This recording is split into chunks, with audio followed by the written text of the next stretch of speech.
Hello children, how are you and how is your study going on? मैं सुनीता वाधवानी, व्याख्याता अंग्रेजी, शासकीय उच्चतर माध्यमिक विद्यालय Sambalpur. I welcome you all in the YouTube channel of Dhamtari district by DO Dhamtari. बच्चों, बोर्ड परीक्षा काफ़ी नज़दीक आ गई है और मैं तो सोच रही हूँ अभी आप सब बहुत बिजी होंगे। मोबाइल और टीवी से दूरी बनानी है आपको और सिर्फ परीक्षा पर फोकस करना है, क्योंकि मैं आपको बता रही हूँ, आप अपना लक्ष्य रखिए कि आपको कितने नंबर स्कोर करने हैं।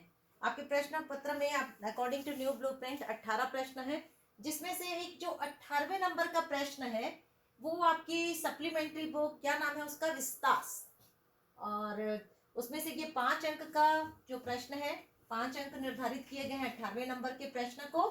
और मैं आप धमतरी डिस्ट्रिक्ट की तरफ से 200 यानी सर्वाधिक महत्वपूर्ण प्रश्न में इसकी जितनी आप गारंटी बोलिए मैं उतनी गारंटी दे सकती हूँ। बहुत ज़्यादा संभावना है इस प्रश्न के पूछे जाने की।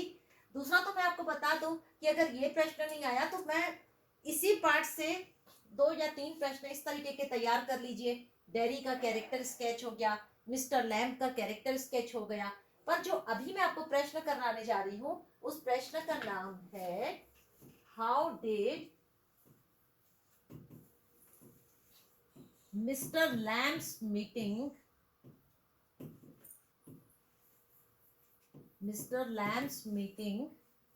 with Derry। आपको पता है कहानी में on the face of it में 2 ही कैरेक्टर है main. With dairy became a turning point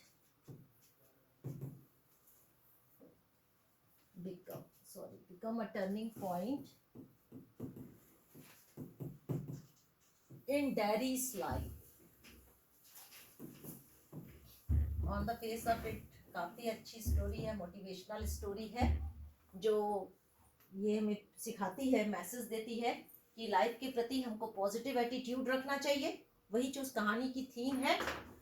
तो बच्चों, इसमें 2 मेन कैरेक्टर हैं, मिस्टर लैम्प और डेरी।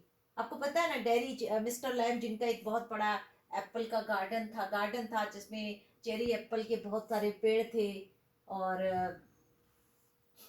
वो हमेशा अपने गार्डन का गेट खुला रखते थे। ये भी एक प्रश्न है, वो 25 में आ चुका है कि मिस्टर लैम्प कौन थे और वो अपने गार्डन का गेट खुला क्यों रखते थे।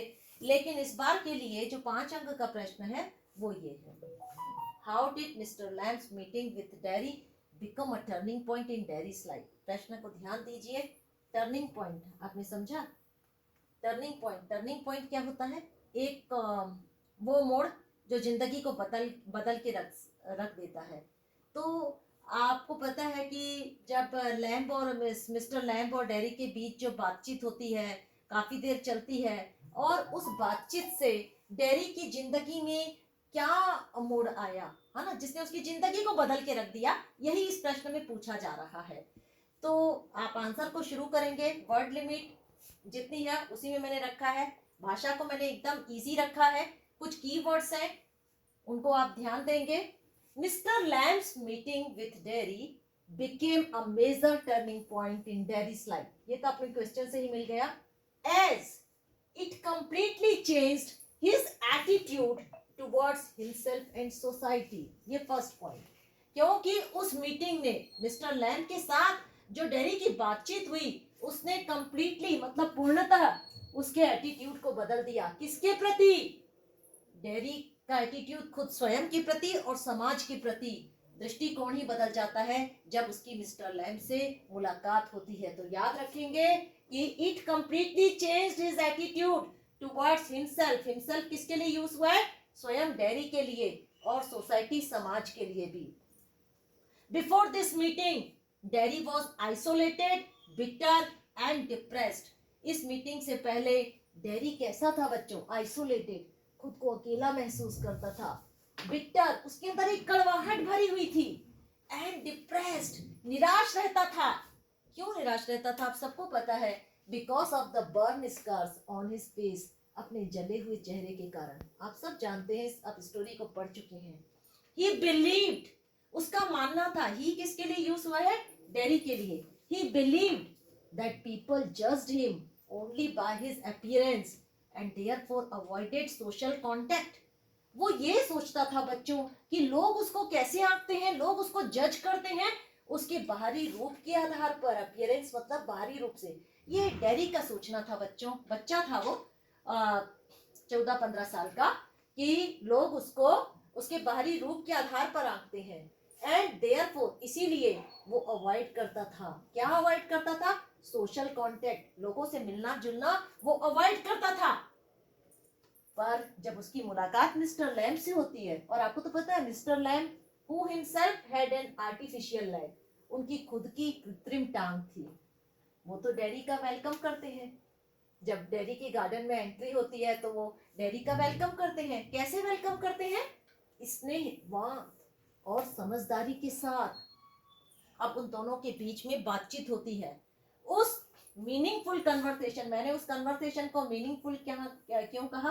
क्योंकि इस कन्वर्सेशन से डेरी की जिंदगी में परिवर्तन आता है, वो मीनिंगफुल थी। तो through meaningful conversation he taught, he कौन? Mister Lamb, he taught Derry that physical disability should not limit one's happiness or confidence. यही बच्चों इसकी थीम है इस स्टोरी की। आप लोग घबरा जाते हैं, कोई दूसरा प्रश्न आ गया तो नहीं लिख पाते हैं, आप इसको थीम में भी लिख सकते हैं। यही थीम में भी आप लिखेंगे तो आपको मिल जाएंगे 3 अंक। तो वो डेरी को सिखाते हैं, ही टॉट डेरी कि जो फिजिकल डिसेबिलिटी है, जो शारीरिक कमी है, बाध्यता है, दिव्यांगता है, वो उससे हमारे जीवन की खुशियां या आत्मविश्वास कम नहीं हो जाता उससे। मतलब फिजिकल बाध्यता जो है, डिसेबिलिटी जो है, वो हमारी खुशियों और आत्मविश्वास में कोई बाधा क्रिएट नहीं करती है। ही एनकरेज्ड हिम, ही कौन? Mister lamb. मिस्टर लैम्ब उसका उत्साह बढ़ाते हैं, उसको एनकरेज करते हैं और उसको प्रकृति से प्रेम करना सिखाते हैं। एप्रिशिएट नेचर, उसको सिखाते हैं कि वो प्रकृति से प्यार करे, नेचर को एप्रिशिएट करना सीखे। उसके अंदर क्या डेवलप करते हैं? वो उसका आत्मसम्मान विकसित करने में उसको मदद करते हैं। Develop self respect and live freely without caring about others. और वो कहते हैं कि वो जिंदगी में दूसरों के राय की परवाह नहीं करे, वो फ्रीली रहे, दूसरों की राय, जो दूसरों की ओपिनियन होती है उसकी परवाह किए बगैर जिंदगी को जिए। मिस्टर लैम्ब्स पॉजिटिव आउटलुक, क्योंकि आपको पता है मिस्टर लैम्ब जिनकी खुद की कृत्रिम टांग थी, लेकिन उनका जिंदगी के प्रति आउटलुक कैसा था? पॉजिटिव दृष्टिकोण था। अब मिस्टर लैम्ब के इसी पॉजिटिव आउटलुक ने डेरी को क्या दिया? साहस दिया, उम्मीद दी, उसके अंदर आशा की एक नई किरण जगी। और जब after Mister Lamb sudden death, Mister Lamb की जब अचानक मृत्यु हो जाती है, Derry realise the true value of his guidance. Derry को तब उनकी जो सीख, जो उनका मार्गदर्शन था, उसकी सही महत्ता पता चलती है और वो गार्डन में लौट आता है and determined to face the world bravely. और वो दृढ़ निश्चय कर लेता है कि वो दुनिया में जिंदगी का सामना बहुत बहादुरी से करेगा और आत्मविश्वास के साथ करेगा। तो बच्चों यही इसकी कहानी की यही थीम भी है कि जिंदगी के प्रति पॉजिटिव एटीट्यूड रखना चाहिए, पॉजिटिव आउटलुक रखना चाहिए and we should face the every situation with bravely and we must have confidence on ourselves. और बच्चों कहा भी गया है कि जो असली जो बाध्यता होती है वो हमारे दिमाग में होती है, शरीर में नहीं होती है।